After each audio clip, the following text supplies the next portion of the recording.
Hello friends, இன்றைக்கி நம்ம பார்க்க போகிறது ஜாப்பனீஸ் அனிமி சீரிஸ்னா ரீ0 starting life in another world season 2 episode 22 தான் இன்றைக்குள்ள வீடியோவில் பார்க்க போகிறோம்.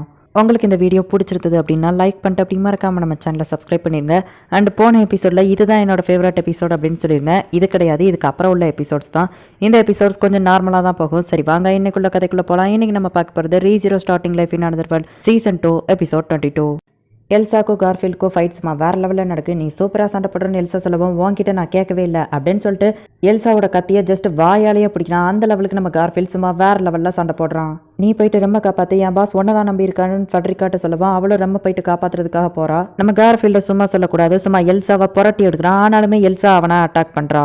ரொம்ப கூட்டிட்டு ஃபெட்ரிகா தப்பிச்சு போயிட்டான்னு நினைக்கிறேன் அப்படின்னு கார்ஃபீல்ட் பார்த்துட்டு இருக்கும்போது, நான் பவுல் ஹண்டர், என்னோட பேர் எல்சா கார்னியல் அப்படின்னு அவள் சொல்லவும், ஓ அப்படியா, நான் ஸ்ட்ராங்கானவன் கார்ஃபீல்ட் கேம்சால் அப்படின்னு சொல்லிட்டு அவள் கூட ஃபைட் பண்ண ஆரம்பிக்கிறான். நீ எதுக்காக இங்கே வந்திருக்க அப்படின்னு பேட்ரஸ் கேட்கவும், உனக்கு விருப்பமே இல்லைனாலும் இந்த தடவை உன்னை தரன்னு இழுத்துட்டு வெளியே போக போகிறேன் அப்படின்னு சொல்லிட்டு நம்ம ஹீரோ சொல்கிறான். வெளியே எவ்வளோ பிரச்சனை போயிட்டு தெரியுமா அப்படின்னு ஹீரோ கேட்கவும், அவளால் என்னோட டோர் கிராசிங் மாரி வர முடியாது அப்படின்னு பேட்ரஸ் சொல்லவும், அவள் கண்டிப்பாக உள்ளே வந்துடுவா, ஏன்னா எல்லா டோரும் அவள் ஓப்பன் பண்ணி வச்சிருவா அப்படின்னு சொல்லவோ, என்னோட வீக்னஸ் அவளுக்கு எப்படி தெரியும், ராஸ்வெல் தானே சொன்னா.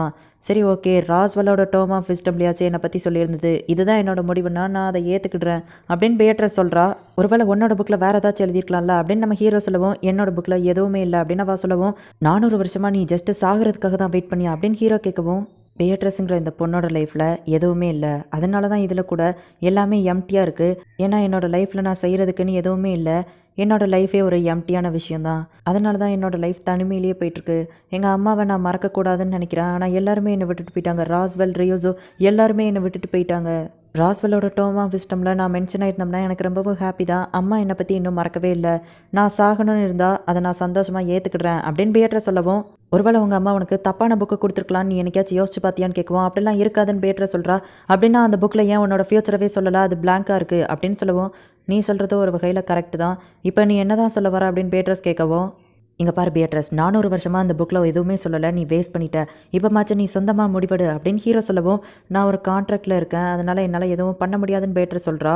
ஓ அப்போ அதனால தான் நீ சாகிறதுக்கு முடிவெடுத்திருக்கியா, உன்னோட கான்ட்ராக்டை உடச்சு நான் உன்னை காப்பாற்றுறது தான் எனக்கு முக்கியம் அப்படின்னு ஹீரோ சொல்லவும், நீ செல்ஃபிஷாக இருக்க அப்படின்னு அவள் சொல்லவும், ஆமாம் நான் செல்ஃபிஷ் தான், எனக்கு முக்கியமான விஷயத்த நான் என்றைக்கும் இழக்க தயாராக இல்லை அப்படின்னு நம்ம ஹீரோ சொல்லவும், அப்போ நீ என்னை ப்ரொடெக்ட் பண்ணணும்னு ஆசைப்படுறியா, அப்போ நீ தான் அந்த பர்சனாக எனக்கு இருப்பியா அப்படின்னு பேட்ரஸ் கேட்கவும், என்ன வளர்ற, நான் அந்த பர்சன் இல்லை அப்படின்னு ஹீரோ சொன்ன அடுத்த செகண்டே அவனை தூக்கி வெளியே அடிச்சிருதா. இவன் போய் கதவை திறக்கிறதுக்குள்ளே அவள் வேறு இடத்துக்கு போயிட்டா. ஆமாம் நீங்கள் 2 பேரும் இங்கே என்ன பண்ணுறீங்க அப்படின்னு ஹீரோ கேட்கவும், இந்த ஸ்டோன் ஒர்க் ஆகலை அப்படின்னு பெட்ரா சொல்கிறா. இந்த இடத்துல ஒரு பெரிய மாபிஸ்ட் இருக்குது அப்படின்னு பேசிகிட்டு இருக்கும்போதே பார்த்தா இவங்க இருக்கிற இடம் கீழே உடஞ்சி விழுது. ஃபெட்ரிகா அவங்கள காப்பாற்றுறா. ஆக்சுவலி அவர் ரெம்மையும் காப்பாற்றிருக்கா. உடனே நம்ம சுபாரு ரொம்ப தேங்க்ஸ் அப்படின்னு பேசிகிட்டு இருக்கும்போதே பார்த்தா அந்த இடத்துல ஒரு பெரிய மாபிஸ்ட் வருது. ஓ எங்கள் அக்கா இன்னும் உங்களை சாகடிக்காமையா விட்டு வச்சிருக்கா அப்படின்னு சொல்லிட்டு ஒரு குட்டி பொண்ணு சொல்கிறா. ஹே பெட்ரா நீ கவலைப்படாத, நம்ம 2 பேரும் ஃப்ரெண்ட்ஸுங்கிறதுனால நான் உன்னை வலிக்காமல் கொள்கிறேன் அப்படின்னு சொல்லவும், நம்ம 2 பேரும் ஃப்ரெண்ட்ஸ் தானே, நீ இங்கேருந்து போயிடான்னு பெட்ரா கேட்குறா. அது முடியாது அப்படின்னு வா சொல்லவும், சுபாரு நான் என்னால் முடிஞ்சதை ட்ரை பண்ணிட்டேன், இனிமேல் நீ தான் பார்த்துக்கிடணும் அப்படின்னு சொல்லிட்டு பெட்ரா சொல்கிறா. உடனே ஃபெட்ரிகா, இதை நான் பார்த்துக்கிறேன், நீங்கள் இங்கேருந்து போங்க அப்படின்னு சொல்லிட்டு போகவும் பெட்ரா போயிட்டு தடுக்கிறா. நான் உங்களை இழக்க தயாராக இல்லை அப்படின்னு சொல்லவும், போன தடவை நான் சாகணுங்கிற முடிவில் இருந்தேன், ஆனால் இந்த தடவை என்னோட பிரதரை நான் பார்த்துட்டேன், ஸோ கண்டிப்பாக நான் தோற்று போக மாட்டேன் அப்படின்னு சொல்லிட்டு ஃபெட்ரிகா சொல்லவும், பெட்ராவும் சரி ஓகே அப்படின்னு சொல்கிறா.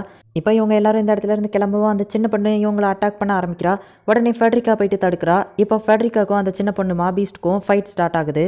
இந்த தடவை நான் யாருன்னு காட்டுறேன் அப்படின்னு சொல்லிட்டு ஃபெட்ரிகா சண்டை போட ஆரம்பிக்கிறா. நம்ம ஹீரோ வந்துட்டு ராஸ்வெல்லோட ரூமில் ஒரு சீக்ரெட் வழி இருக்கா, அது வழியாக தப்பிச்சு போயிடலான்னு இவங்க போகும்போது பார்த்தா அந்த வழியில் ஒரு பெரிய பேஸ் நின்றுட்டு இருக்கு. இதுக்கிட்ட தான் அந்த ஸ்டோன் ஒர்க் ஆகலை அப்படின்னு சொல்லிட்டு பெட்ரா சொல்கிறா.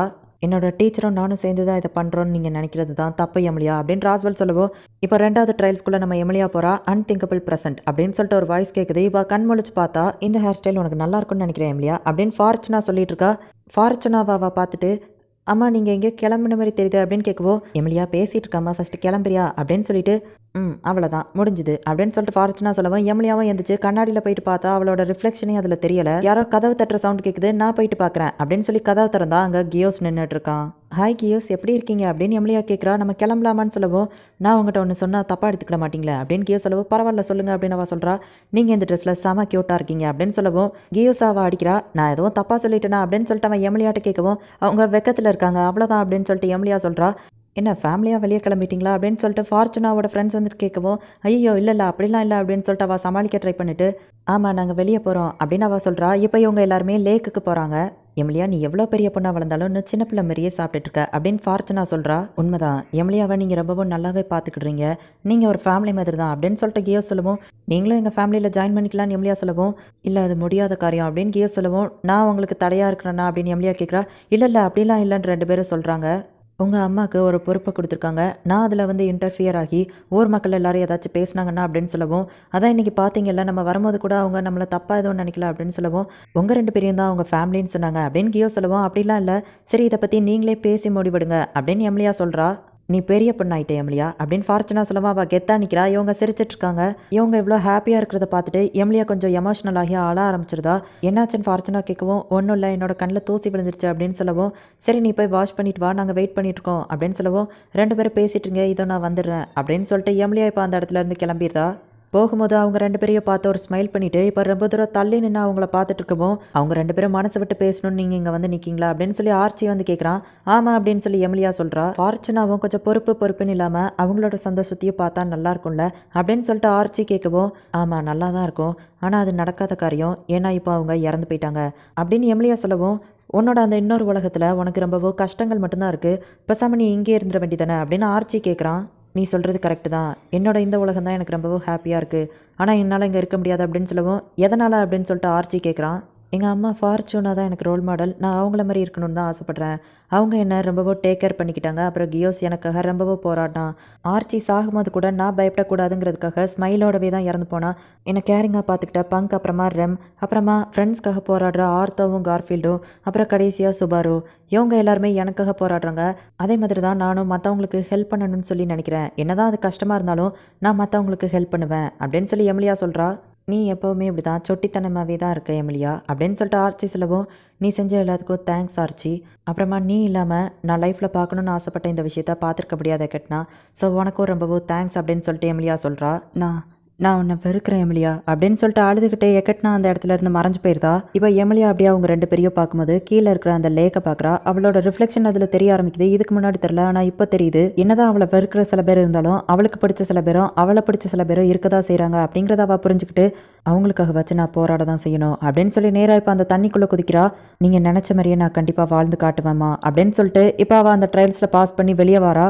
பார்த்தா வில்லேஜர்ஸ் எல்லாரும் அவளுக்காக வெயிட் பண்ணி அவளை பாராட்டுறாங்க. சாரி கைஸ், இன்னும் ஒரு ட்ரையல்ஸ் எனக்கு பேலன்ஸ் இருக்குது, நீங்கள் உங்கள் ஃபேமிலியை பார்க்கணும்னா கிளம்புங்க, சுபாரு தானே உங்களை இங்கே வெயிட் பண்ண சொன்னால், அவன் உங்கள்கிட்ட எக்ஸ்பிளைன் பண்ணலையா அப்படின்னு சொல்லி கேட்கவும், சுபாரு எங்ககிட்ட எதுவுமே சொல்லலை, நாங்கள் எல்லாரும் உனக்காக தான் வெயிட் பண்ணுறோம் எமிலியா, சுபாரு கேட்டுக்கிட்டாங்கிறதுக்காகலாம் இல்லை, உனக்காக தான் நாங்கள் வெயிட் பண்ணுறோம், நாங்கள் மட்டும் இல்லை இன்னும் சில பேர் இருக்காங்க அப்படின்னு அந்த பாட்டி சொல்லவும், அந்த சாங்சுரி பிளேஸில் இருக்கிற அந்த டம்மி ஹியூமன்ஸ் அந்த மக்களும் அந்த இடத்துக்கு வராங்க. அப்போ ரியோஸை வந்துட்டு, நீ ட்ரையல்ஸில் பாஸ் பண்ணதுக்கு கங்க்ராச்சுலேஷன்ஸ், இவங்களும் உன்னோட ட்ரையல்ஸை பார்க்கணுன்னு ஆசைப்படுறாங்க அப்படின்னு சொல்லவும், உங்களை யாருன்னே எனக்கு தெரியாது மிஸ் எமிலியா, ஆனால் கார்ஃபீல்ட் சின்ன வயசுலேருந்தே இங்கே தான் வளர்றான், அவன் எங்களுக்காக எவ்வளோ கஷ்டப்பட்டுருக்கான் அப்படிங்கிறத நானே பார்த்துருக்கேன், அதே மாதிரி தான் நீங்களும் எங்களுக்காக கஷ்டப்பட்டு போராடுறீங்க, ஸோ நாங்கள் எல்லாருமே உங்களுக்கு சப்போர்ட் பண்ணுறோம் அப்படின்னு சொல்லி அந்த ஆள் சொல்லவும், உங்களுக்கு ரொம்பவும் தேங்க்ஸ், உங்கள் நம்பிக்கையை நான் வீண் போக விட மாட்டேன் அப்படின்னு எமிலியா சொல்லவும், காட்டு மிராண்டி மாரி பேசாமல் அந்த பொண்ணுகிட்ட கொஞ்சம் பொலைட்டாக பேசு அப்படின்னு ரியோஸு சொல்லவும், மன்னிச்சிருங்க பாட்டி அப்படின்னு சொல்லவும், ஆமாம் அவர் எதுக்காக அவங்கள பாட்டின்னு கூப்பிட்றாரு, உங்களை பார்த்தா அவ்வளோ வயசான மாதிரி தெரியல அப்படின்னு எமிலியா சொல்லவும் எல்லாரும் சிரிக்கிறாங்க.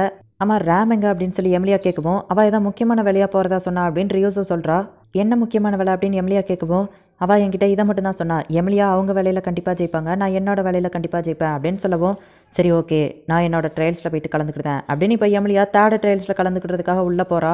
டிசாஸ்ட்ரஸ் ஃபியூச்சர் அப்படின்னு ஒரு வாய்ஸ் கேட்குது. இந்த இடத்துல இந்த எபிசோட் முடியுது. சில விஷயங்கள் கொஞ்சம் போர் அடிக்கிற மாதிரியே தான் போய்கிட்டு இருக்கு, எனக்கும் அது எரிச்சலாக தான் வருது, என்ன பண்ணுறது, அதில் சில இன்ஃபர்மேஷன்ஸ் இருக்கிறதுனால நம்ம அதை பார்த்தா தான் அதுக்கப்புறம் முக்கியமான சில விஷயங்கள்ல நமக்கு கதை புரிய ஆரம்பிக்கும். அண்ட் நெக்ஸ்ட் எபிசோடு அது கொஞ்சம் போர் அடிக்காமல் சூப்பராக தான் போகும், மிஸ் பண்ணாமல் பார்த்து என்ஜாய் பண்ணுங்கள். அண்ட் உங்களுக்கு இந்த வீடியோ பிடிச்சிருந்தது அப்படின்னா லைக் பண்ணிட்டு அப்படி மறக்காமல் நம்ம சேனலை சப்ஸ்கிரைப் பண்ணிடுங்க. தேங்க்யூ ஃபார் வாட்சிங், பாய் கைஸ், நெக்ஸ்ட் எபிசோடில் மீட் பண்ணலாம்.